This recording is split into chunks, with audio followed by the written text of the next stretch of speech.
OBC કમિશનમાં જે budget હોય છે તેને પૂરું ફાળવવામાં આવતું નથી તેવું આપ પાર્ટી દ્વારા કહેવામાં આવ્યું છે। એક જ વ્યક્તિ દ્વારા સમગ્ર ઓબીસી કમિશન ચાલી રહ્યું છે તેવું આપ પાર્ટી કહી રહી છે, ત્યારે ભાજપે સતત 6 વાળાના માનવી સાથે અન્યાય કર્યો છે તેવું આપ પાર્ટીનું કહેવું છે।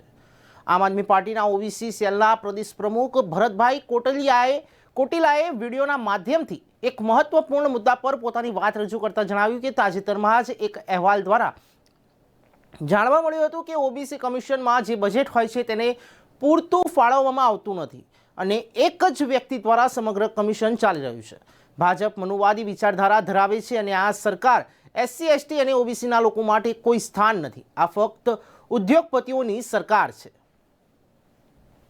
કેન્દ્રમાં અને રાજ્યમાં ભારતીય જનતા પાર્ટીની સત્તા છે અને જ્યારથી ભારતીય જનતા પાર્ટી સત્તા પર આવી છે ત્યારથી ઓબીસી, એસસી, એસટી આ તમામ જે છેવાડાનો માનવી છે એને અન્યાય કરતી આવી છે।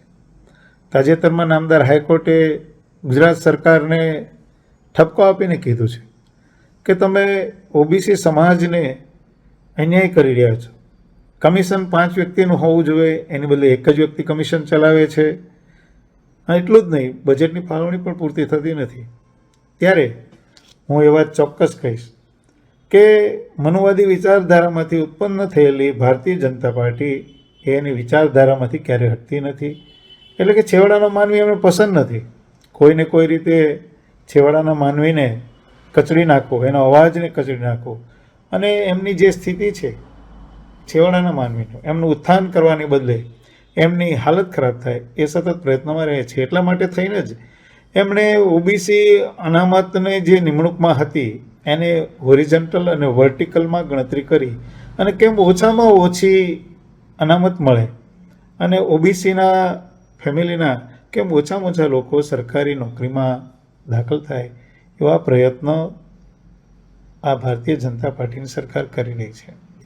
ત્યારે આ તબક્કે જ્યારે નામદાર હાઈકોર્ટે પણ સૂચન કર્યું છે અને એમણે ઠપકો આપ્યો છે, ત્યારે હું ભારતીય જનતા પાર્ટીના સત્તાધીશોને ચેતવું છું કે હવે ઓબીસી સમાજ અન્યાય સહન નહીં કરી લે।